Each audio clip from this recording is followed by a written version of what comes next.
Welcome to the 100-Yard Dash Football Podcast presented by the Chiefs Focus Network, where you talks about the NFL from end zone to end zone and all 100 yards in between. Without further ado, here's you.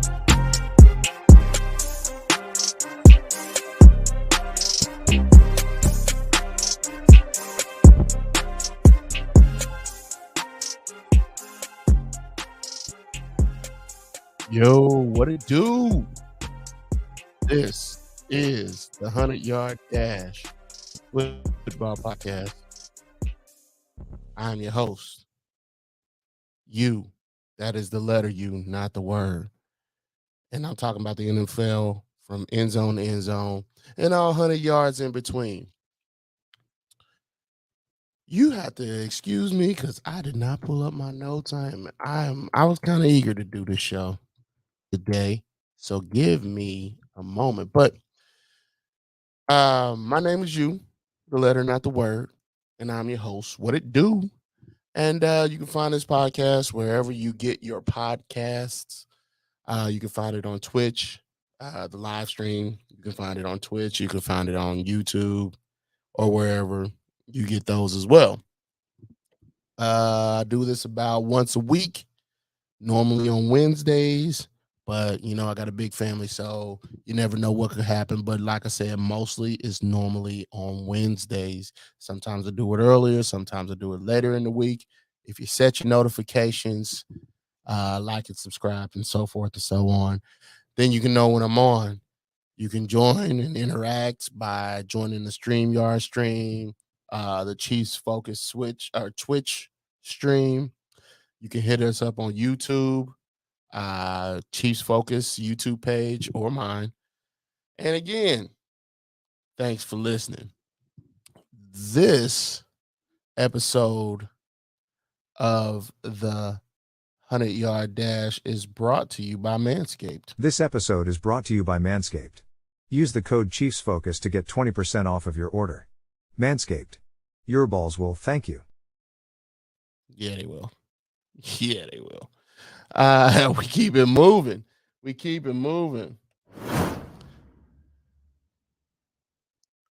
Where I want to start? Well, today, let's do a rundown on the show. The show is going to be, the intro, and then we go into the first round picks, recap, and then the picks I liked.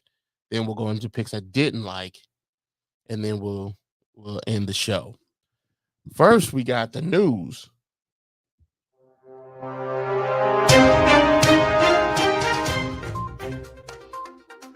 With the NFL, there's always news. Always. And it looks like the Packers and Jordan Love have agreed on a 1-year contract extension worth up to $22.5 million, including $13.5 million fully guaranteed. So they didn't pick up his 5th-year option, which we'll discuss the 5th-year option probably next week. But they didn't pick up his 5th-year option, but they kind of did. And Jordan Love obliged, apparently, and didn't have any issue with it.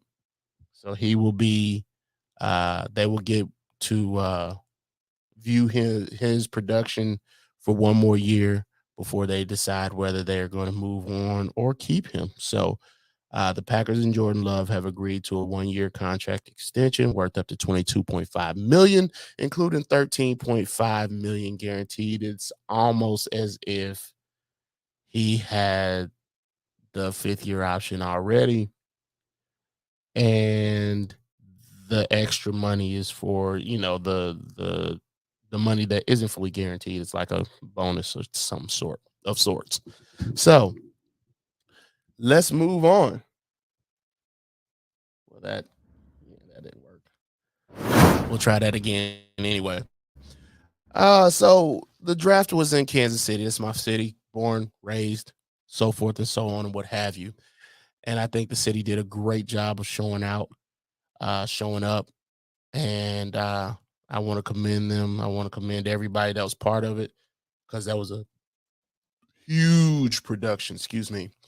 A huge production down there. And I think Kansas City showed exactly what we're about. and they made sure everybody was accommodated.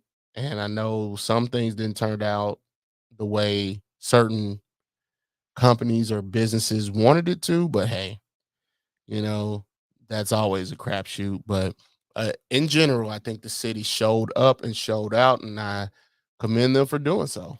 Let's keep it moving.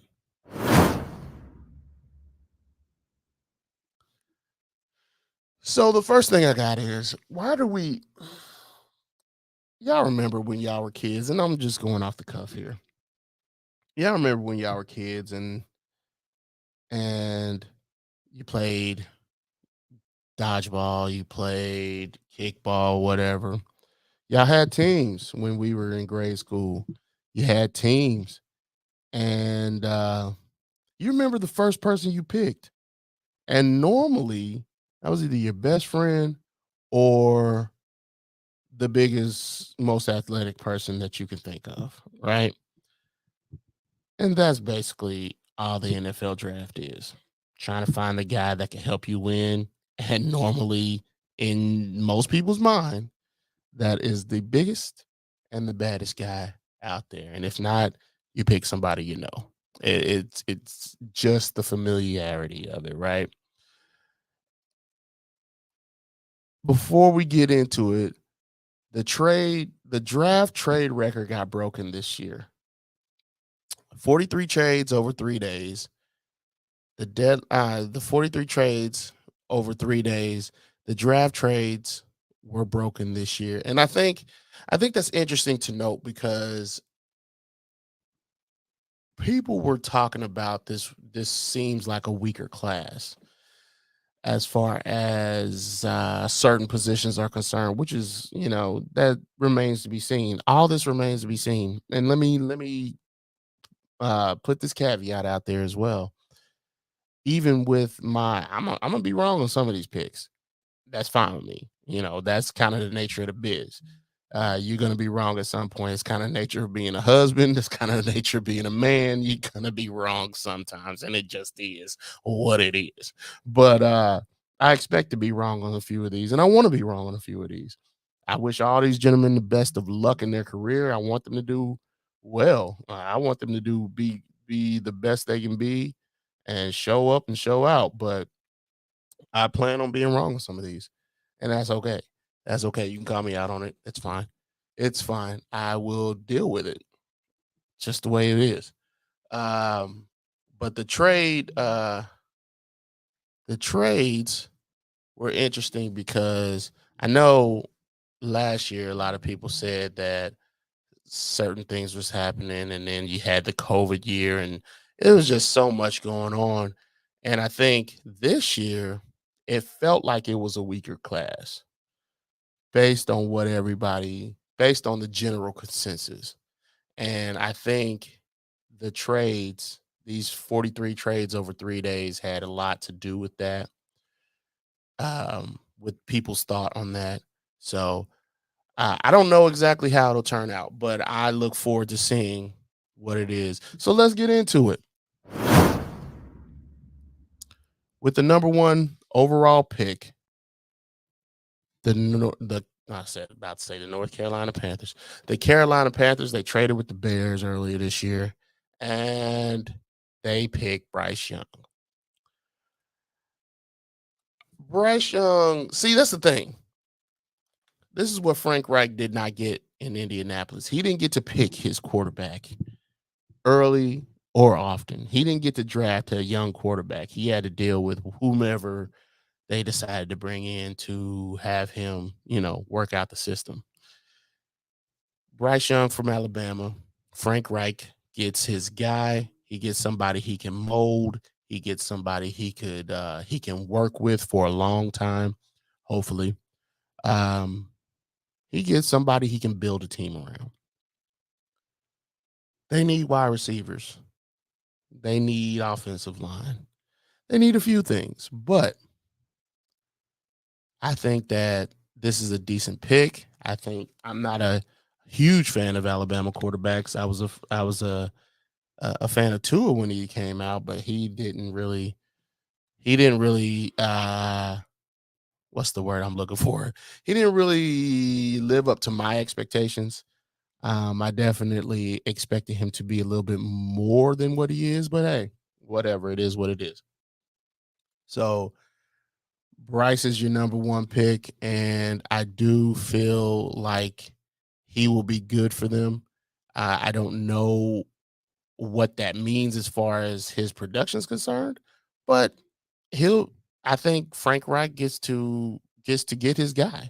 And when you get your guy, it's a little bit different when you're brought into a situation and you have to deal with whatever you've been handed, as opposed to going to a place and being able to choose from scratch what you want.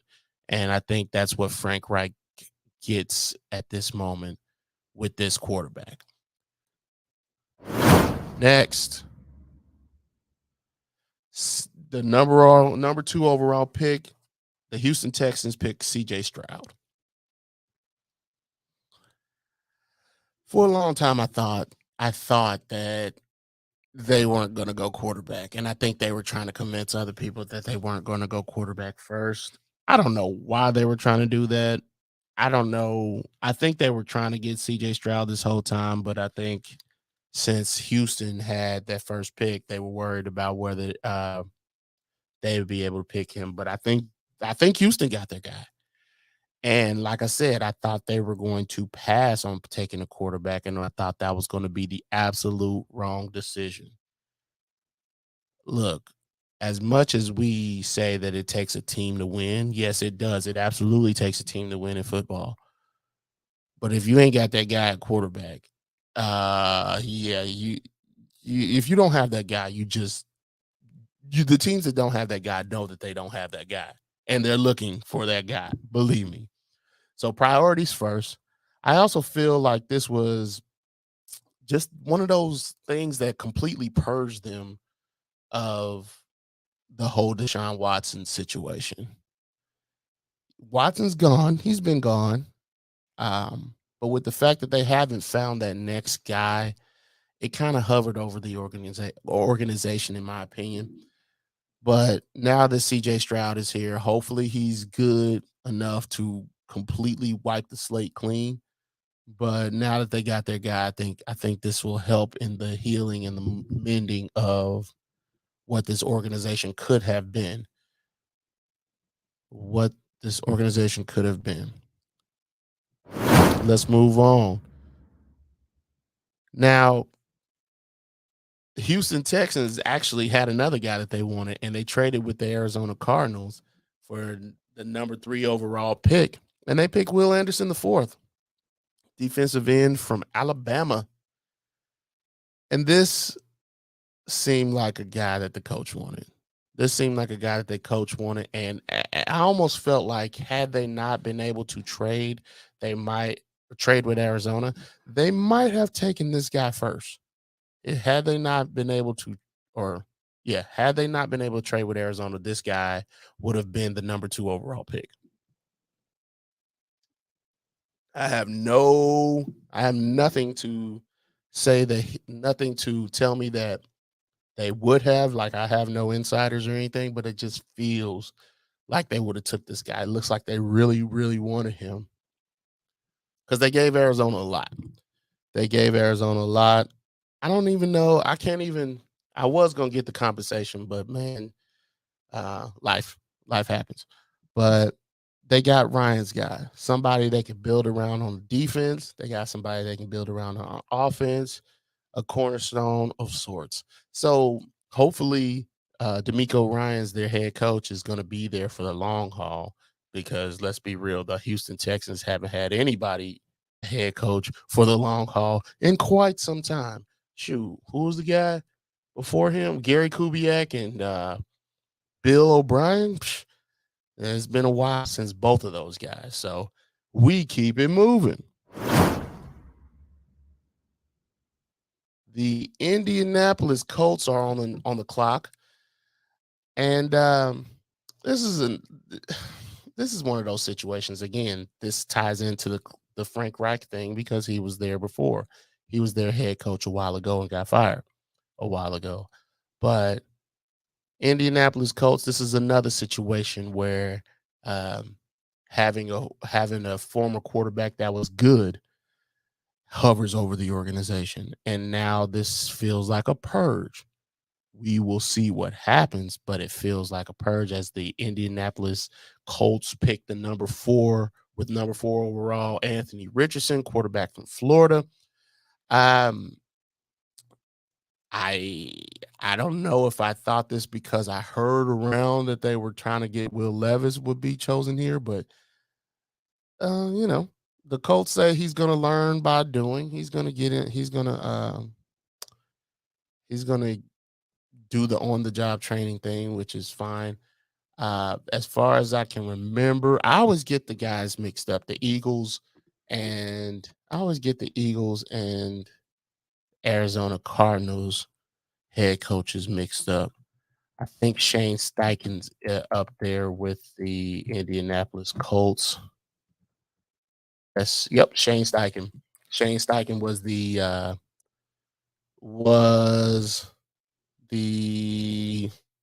offensive coordinator for the Eagles last season. So being able to work with Anthony Richardson and be able to bring him along should be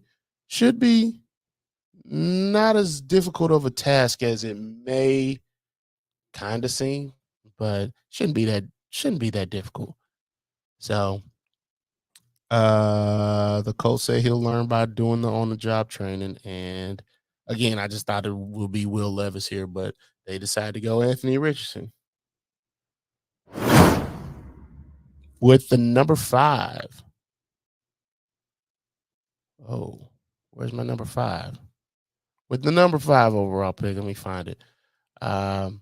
With my number 5 overall pick, Seattle Seahawks. They got this from Denver from that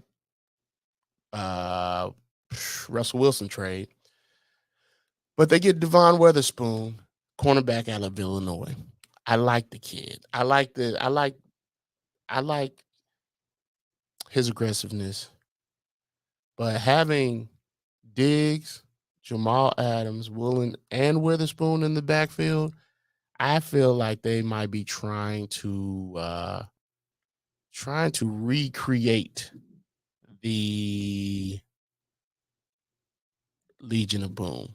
New stuff, brand new. This is not the Legion of Boom. Don't get me wrong. I'm not committing blasphemy in saying that. What I am saying is I think the Seahawks are onto something. They feel like they're getting back to their roots. I do think Devon Witherspoon is a great pickup. And I think that they're just trying to get back into playing defense like they used to, and having this guy to learn from Jamal or be paired back there with these guys will be great for him and great for their organization and the fans. Let's go on to number 6. Number 6, the Arizona Cardinals from the Rams through Detroit pick Paris Johnson Jr., offensive tackle, Ohio State. And he is officially now the first offensive tackle off of the board. I like Paris Johnson. And the Chiefs needed, and that's my team for those that don't know, if this is your first time listening to this, to me in general, but I liked the idea of Paris Johnson coming to the Chiefs, but that was never going to happen because we're not picking in the top 10 at all this year. So we were never going to trade into the top 10, too much draft capital, not worth it. But Paris Johnson Jr., the first offensive lineman off the board, whenever Kyler Murray comes back, I don't think it'll be anytime next season. And if it is, it's just to get his feet wet so he won't have a whole year out of football. Whenever he comes back, Paris Johnson will be able to learn who Kyler Murray is, how he operates, and be able to act accordingly. He will be able to do whatever he needs to do in order to keep he's athletic enough. He'll be able to keep Kyler Murray from getting hurt because he should be his left tackle. So I do think this is a great pickup from the Arizona Cardinals. As we move on, the Las Vegas Raiders. The Las Vegas Raiders choose Tyree Wilson, edge out of Texas Tech. So this is interesting. The Raiders are here just to try to make the playoffs. Every team's goal seems like it should be Super Bowl or bust, right? But that's just not it. That's just not the way it works. Some people are further along in the process than you are. I'm just gonna make this comparison. I would like to buy a house. I'm not there yet right now. I will get there, working towards getting there, but I ain't there yet. Some other people are, and great for them, but I ain't there yet. So I am following steps, putting things into place to make sure I'm able to do such a thing, right? Yeah, Vegas ain't there yet. Vegas just ain't there yet. And to get there, they have to go past their own division, and they haven't been able to do that. And this pick is hoping that they can get that much closer to getting Patrick Mahomes out of the way.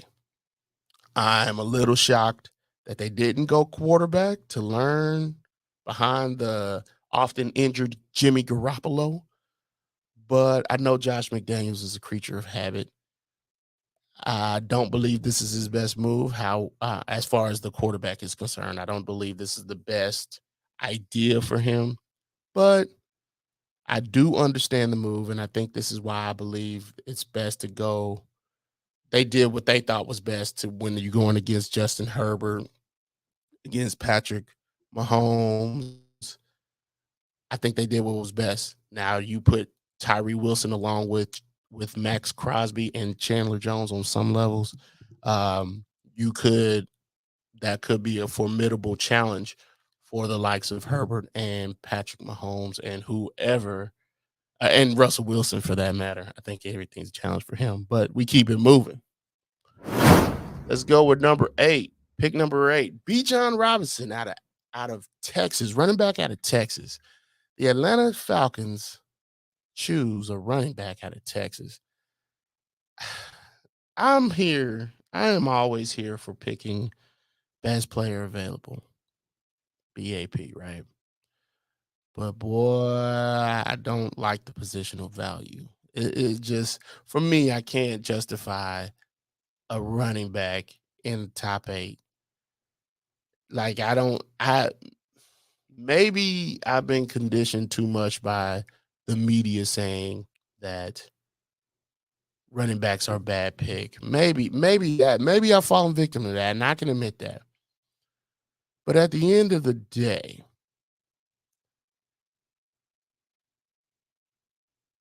I'm trying to think of dude's name. Derrick Henry ran for 2,000 yards. Yeah, they didn't make it to the Super Bowl.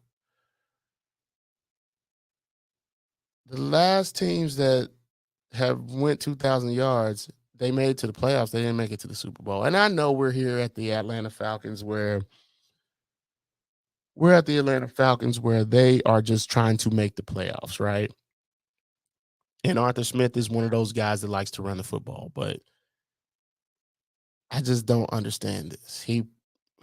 I guess they have some situation where they knew somebody else was going to pick him early, so it is what it is. But I didn't like this pick. I didn't like this pick at all. Let's move on. Keep it moving. The number 9 overall pick from the Bears through the Panthers. Philadelphia chooses Jalen Carter, defensive tackle out of Georgia. I'm recently about picking these dogs, the Georgia Bulldogs, recently. And the stinking Eagles got them one right here. Defensive tackle out of Georgia. They just took Jordan Davis last year.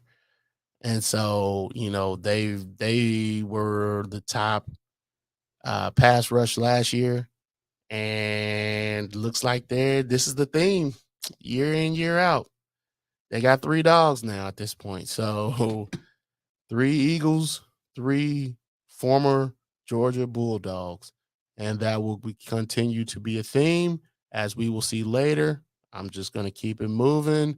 How he's staying aggressive while he's also preparing for the future. Keep it moving. Number 10 overall pick from the Eagles through the Saints. The Chicago Bears choose Darnell Wright, offensive tackle, Tennessee, and they finally get protection for Justin Fields. I feel like speed rushers and rushers with a lot of dip can get by him. And if you want to know what dip is, I'm trying to think of a good, because when you think of Von Miller, you think of bend a lot.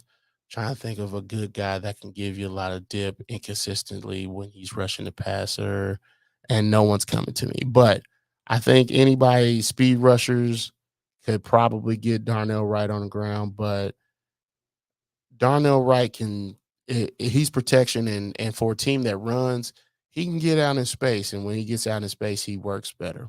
But I'm not sure that I would have picked Darnell Wright to be a Chicago Bear.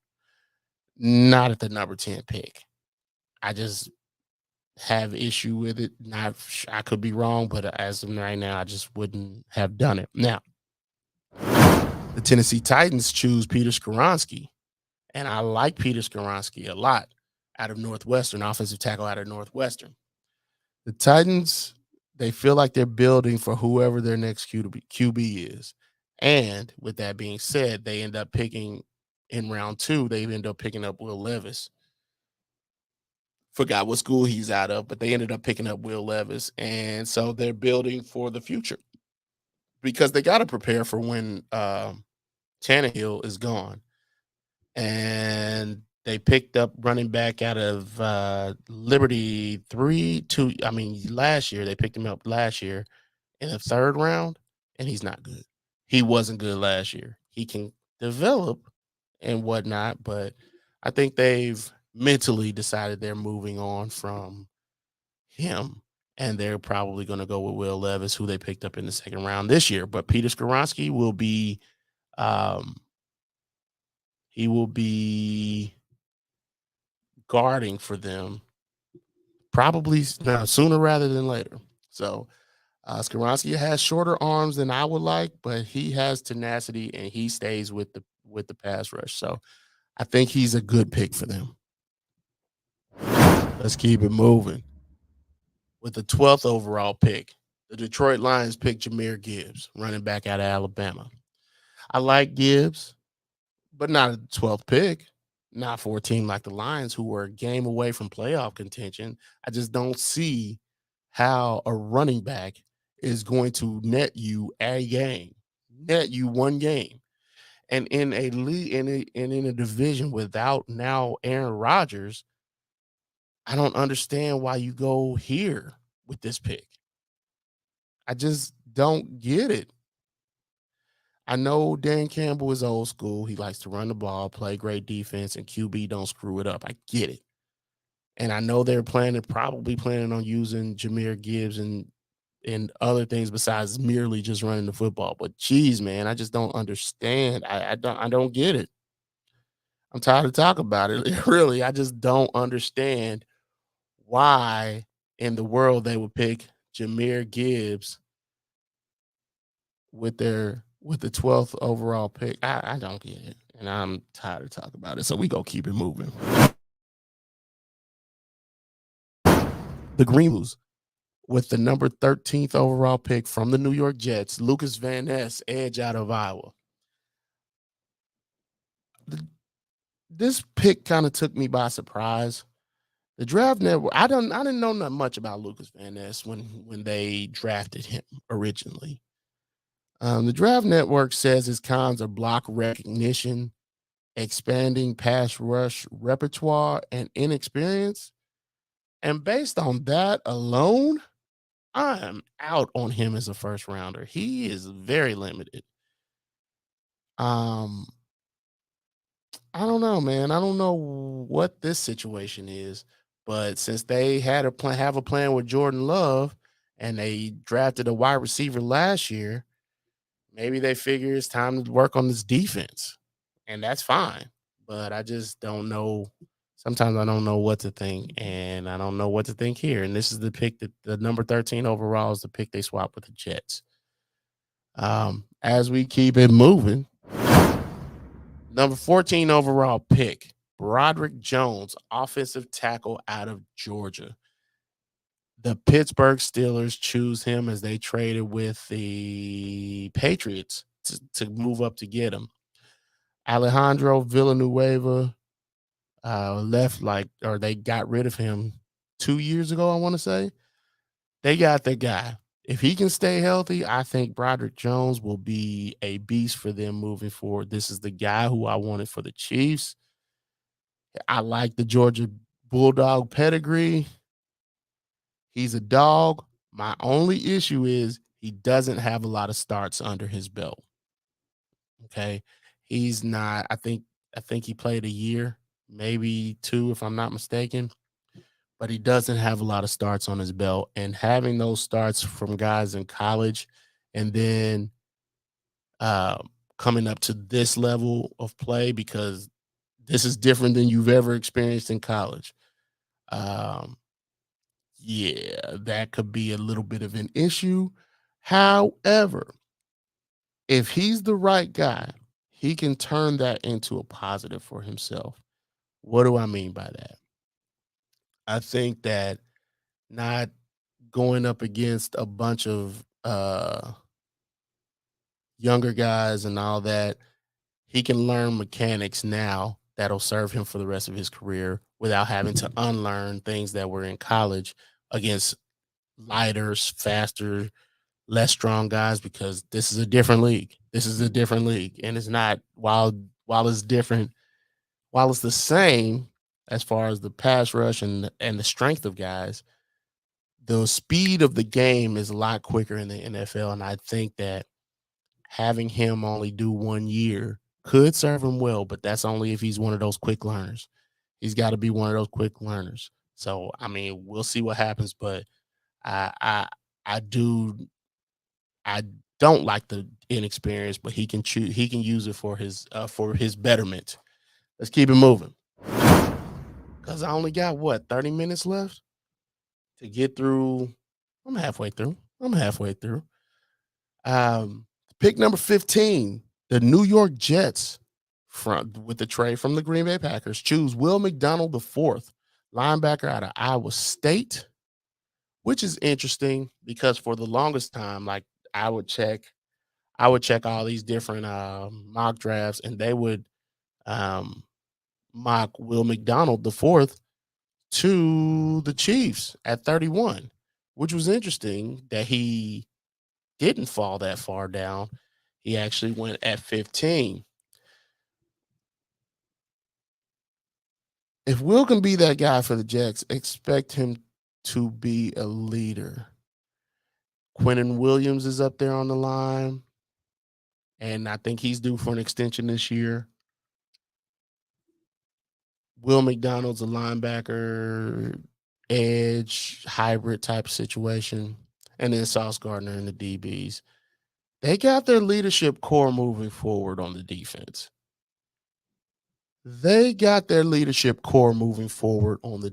And I like it. Because that's how I would build a team. You know, you build your foundational, you got your captains, your team captains, obviously. But then for me, I would have a leader on each position group,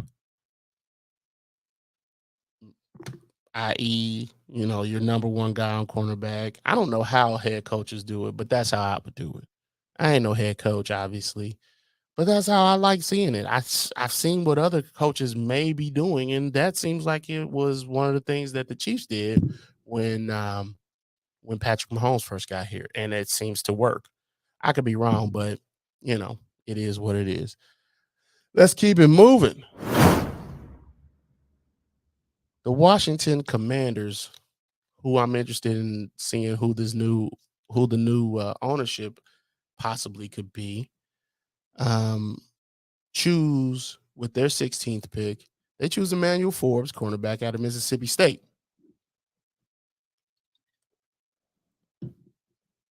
I heard the coaching staff had their top 30 visits and they were giving out their playbook. They were giving out the playbook to those 30 prospects, right? Those 30 gentlemen.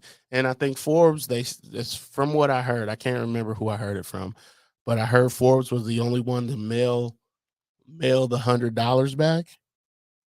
And then he mentioned something about giving it back to him when it's time for a Super Bowl or something like that, which is interesting. I appreciate the moxie. I don't know how true this situation is, but I thought it was an interesting story, so I brought it up here. So he gets in his playbook. I like the idea of that. I think Forbes is a good pick for them. I just wish they had went elsewhere with that pick. I think they would. I wish they would have gone elsewhere with that pick.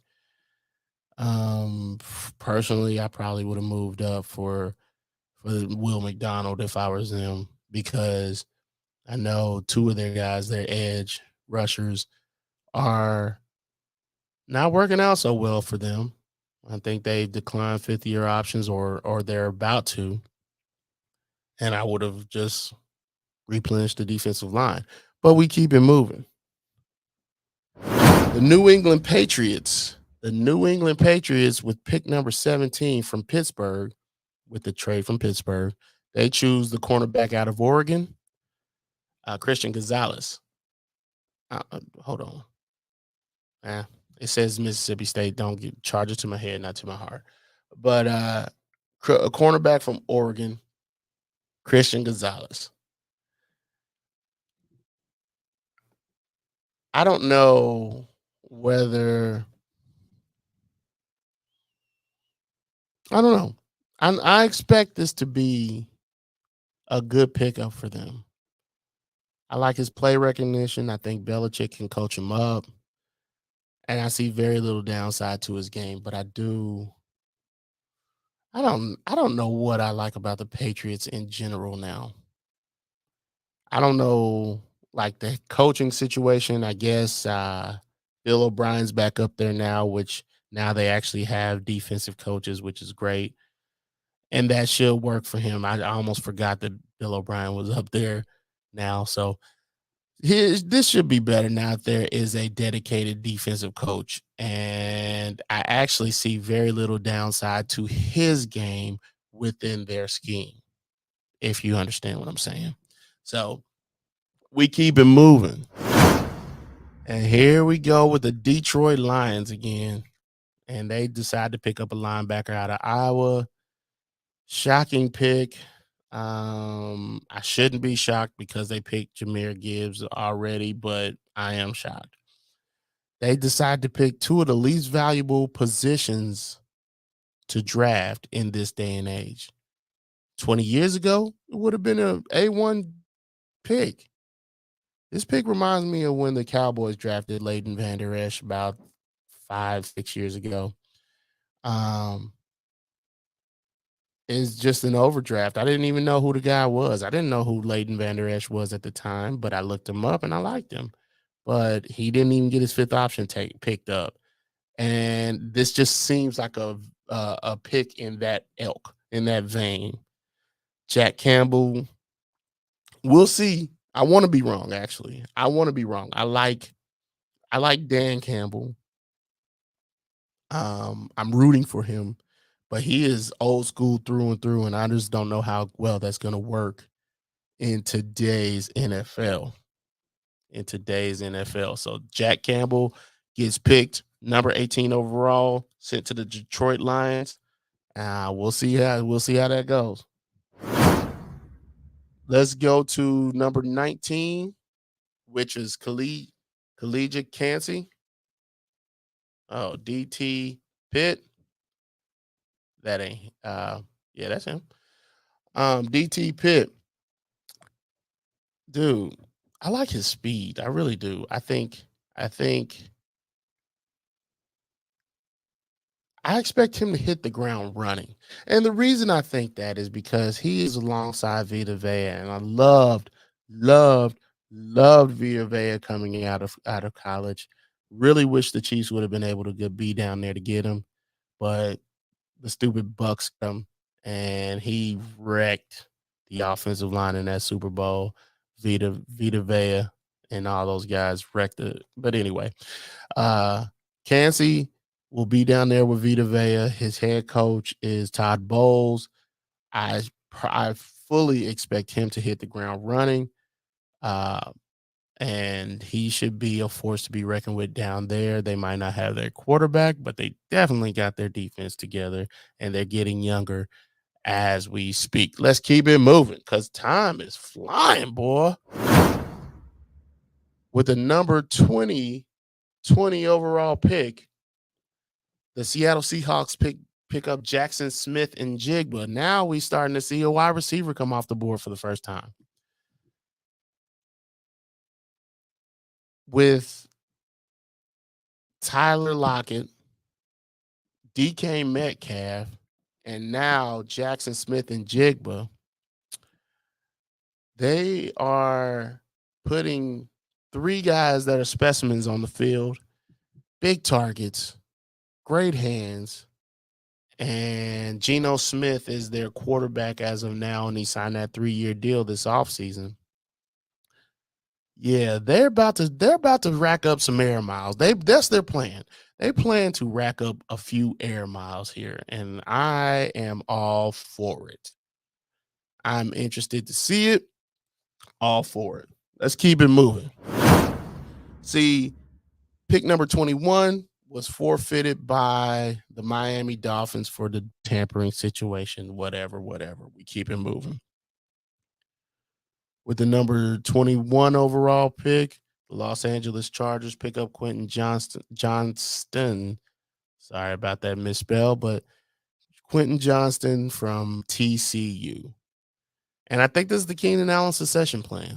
I really believe that. Big physical receiver. I think this is the Keenan Allen, because I feel like Mike Williams got an extension recently. I think this is the Keenan Allen succession plan, and I think they keep both of those guys right now.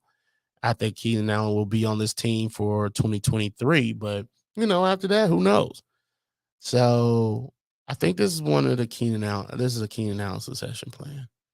And I don't hate the idea at all. I don't. But you're also about to see, looks like you're about to see the wide receivers get a bunch of quick picks for the wide receivers. So as we move on to the Baltimore Ravens, they pick up Zay Flowers with the number 22 overall pick. Baltimore picks up Zay Flowers out of Boston College, wide receiver. They don't necessarily have to go after D-Hop right now, but they still might. And after everything's a lot more sound in Baltimore now that they gave Lamar an extension.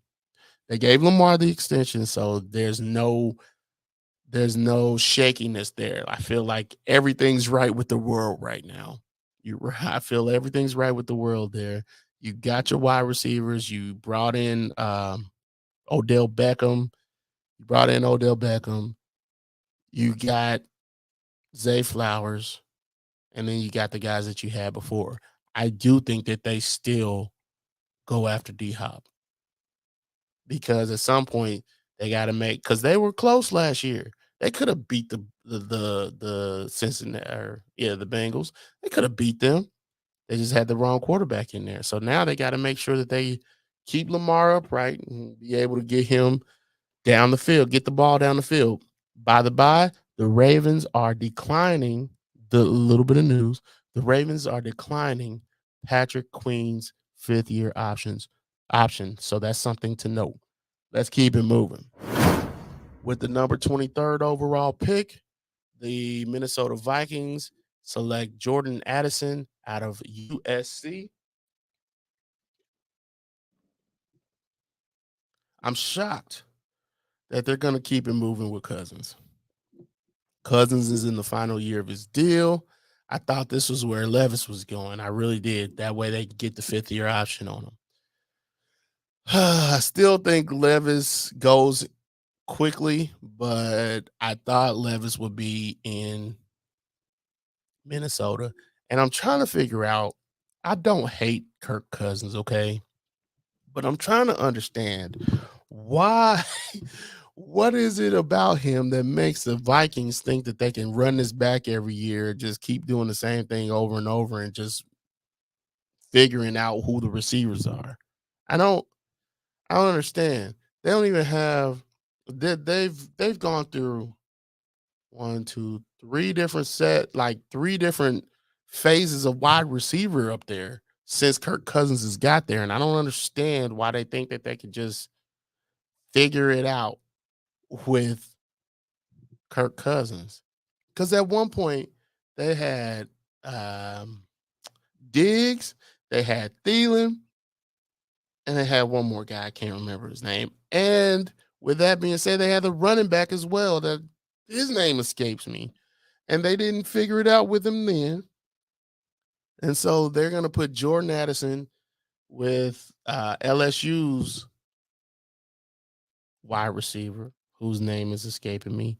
And they're going to try to figure it out there. But I just don't think it's going to work. And I just don't understand it, but we're going to keep it moving anyway. The New York Giants in a trade from Jacksonville with the number 24 overall pick, they pick up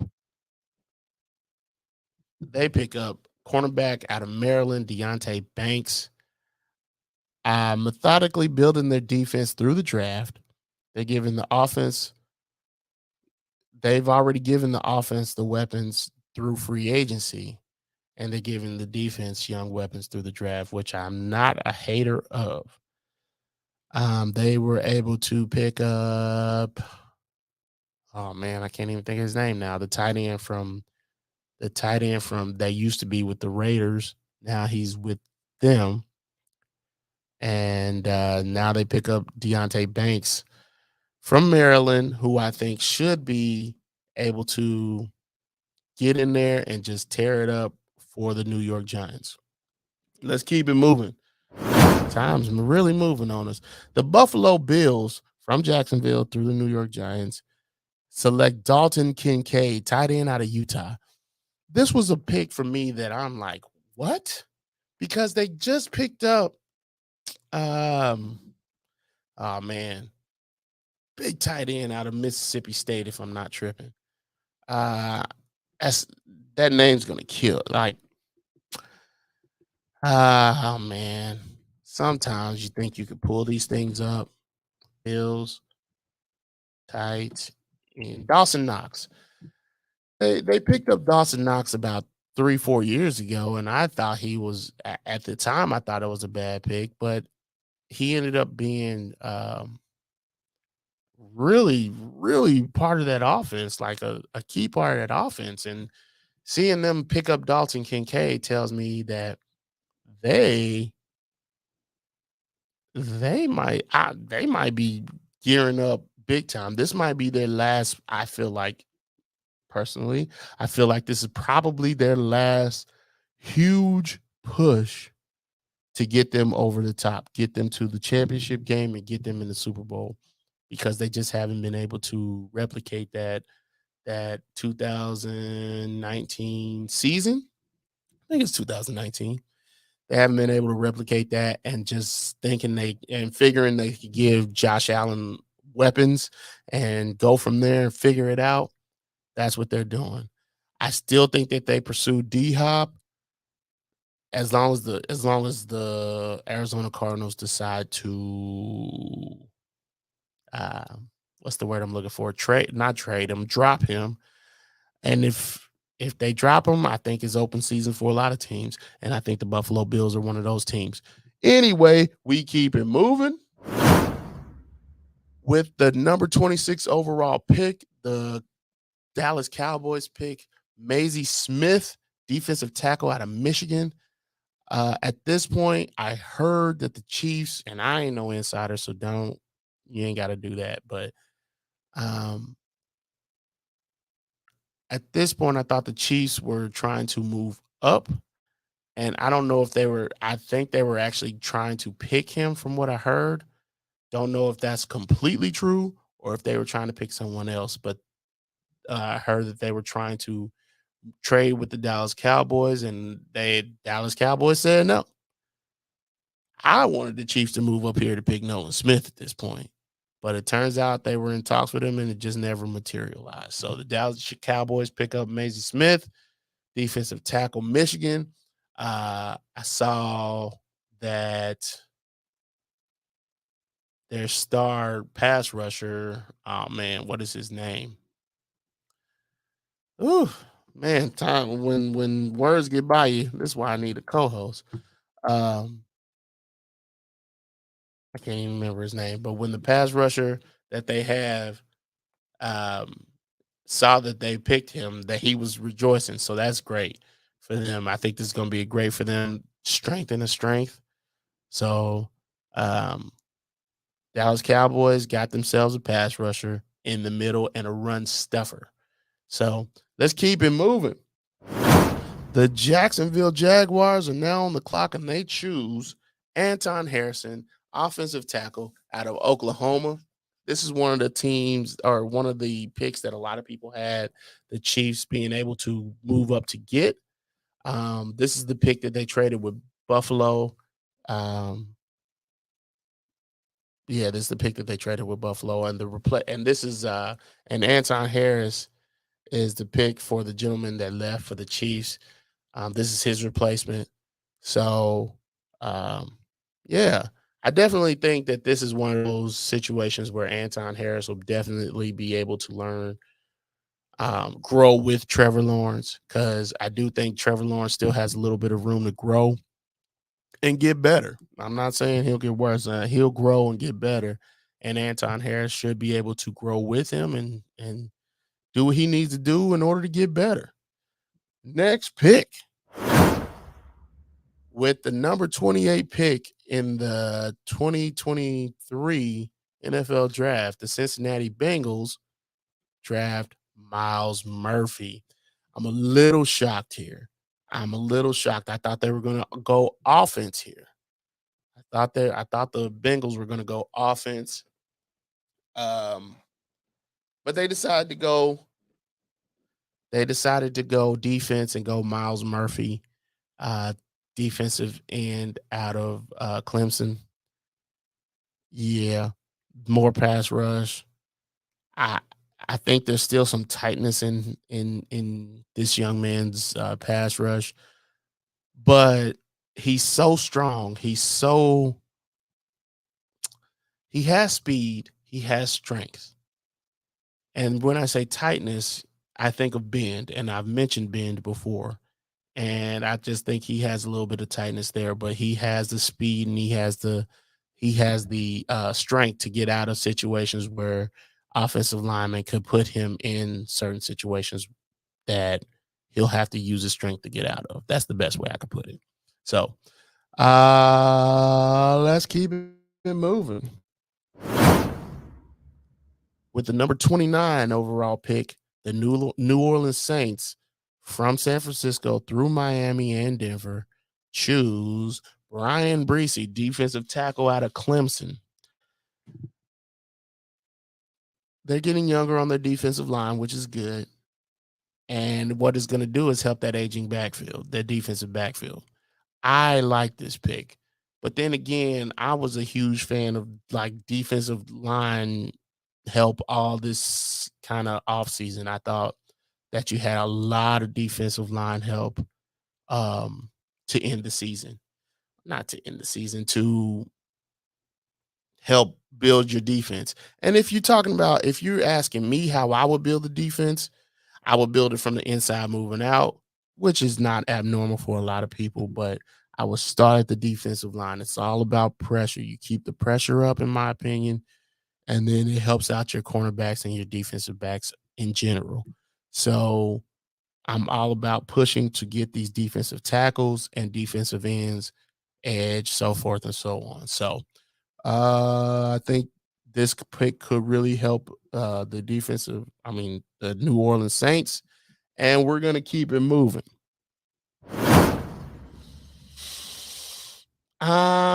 This one's a sore spot for me. I've liked the Philadelphia Eagles a lot.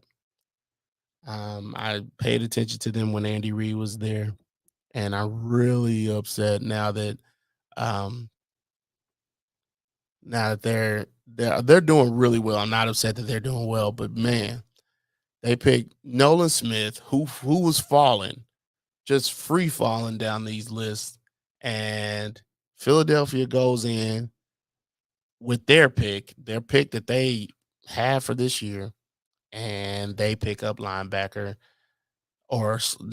slash edge out of Georgia, Nolan Smith. Last season, I think they broke the record for tackles in a season or sacks in a season, and the pressures was crazy.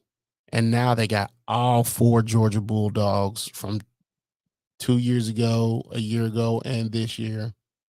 They got 4 Georgia defensive linemen. I liked all these guys, man. I really liked all these guys. You got Jordan Davis. You got the kid they just picked up here earlier that they picked up.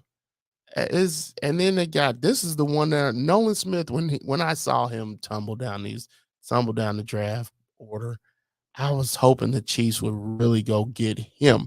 He was the one that I really wanted. Forget Maisie Smith, forget Miles Murphy. I wanted Nolan Smith. I wanted the Chiefs to go up and get him, and when they never did, I was just bummed because I was super surprised that the people let the Eagles get him. And now you got a line that's familiar with each other. Also, you got their senior statesmen who, of course, are going to be there to help them as well. It's just an embarrassment of riches for the Philadelphia Eagles. I know they didn't win the Super Bowl, but boy, they are not letting up. They are not here to rest on laurels. These dudes are ready to get after it this year. I'm tired of talking about it. I'm tired of looking at it. Let's keep it moving because I was bummed about the Eagles being able to get that pick. Last but not least, the Chiefs, your Super Bowl winning Chiefs, pick up Felix Anudike-Uzomah, edge out of Kansas State. Now, originally, I was so bummed that we didn't get Nolan Smith that I was not really a fan of. I'm not going to say I wasn't a fan of FAU, but I just was bummed that we didn't get Nolan Smith because I wasn't expecting him to fall that far. But Felix Anudike-Uzomah is a great player. He had been mocked to the Chiefs about a month or two before the draft. He was heavily mocked to the Chiefs. And so I started looking him up, and I like what his progression was I liked his progression throughout his career. And then to hear K-State's coach talk about him, I think his name is Coach Kleiman, but to hear K-State's coach talk about him and how he progressed over his time at K-State, being from Kansas City and all that situation, local kid, local draft location, local school, I like it. I like it a lot. I expect him to be a day one starter, but not 100% of the snaps or even, the majority of them. He'll get a good amount of snaps at first, but I do expect them to bring him along and just kind of use him in the same role as they used a lot more frequently than they did with the linebacker out of Mizzou that they drafted 2 years ago. Oh, why is his name escaping me? But I do expect him to come along early and often. I would like to see Frank Clark back to kind of lead this young man to help him grow, but I don't know if that's going to happen. So it's going to be different drafting an edge, and we're going to see what happens. And I look forward to seeing this young man on the field. That's it. That's what we have, and I appreciate everyone listening. That is the first round. I am not proficient enough in this draft to be able to tell you about the second, third, and fourth round. There's some I know, there's some I don't. There's way too many people in the draft for me to be giving you a breakdown of all of them. But there's some names I do know, there's some names I don't, and I do. There's just a lot going on there. Now let's go through the picks that I liked. I like Nolan Smith to the Eagles, and the second one I liked is Zay Flowers to the Ravens. But another wild card that I liked, of course, is Mazie Smith to the Cowboys, which I think will pay out for them, and I think that they're going to get their pass rush taken care of. Picks I don't like. Y'all know I don't like none of the Lions picks. I've kind of gone off about that. But I just don't understand these least valuable positions. And then they go draft a tight end in later rounds after trading Hockenson, who I thought was a great talent, to a division rival. It's stupid to me. I just don't understand. I know Dan Campbell is an old school guy, but still, I thought it was dumb. And the Falcons are in the same vein. Throw them in there too. One more. I actually had one more. I wanted to put the Commanders into this round because I think they need much more than just a cornerback. But seeing that they're methodically trying to figure it out was different for me. So I won't put them in the picks that I don't like. But that's it. That is all we have. That is all I have for today. Thank you for sticking around with me. I know it was a bit much. That was a lot, an hour's worth of a show, but the draft was great. I loved it. Maybe Miami will find their way in there next year unless they decide they want to do some more cheating. But thank you all for listening.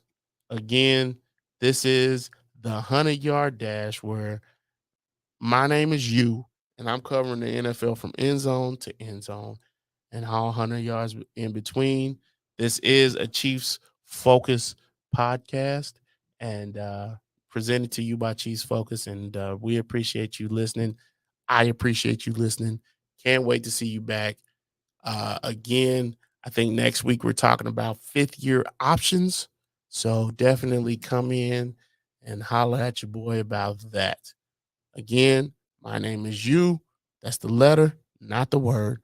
And we will see you next week. Deuces.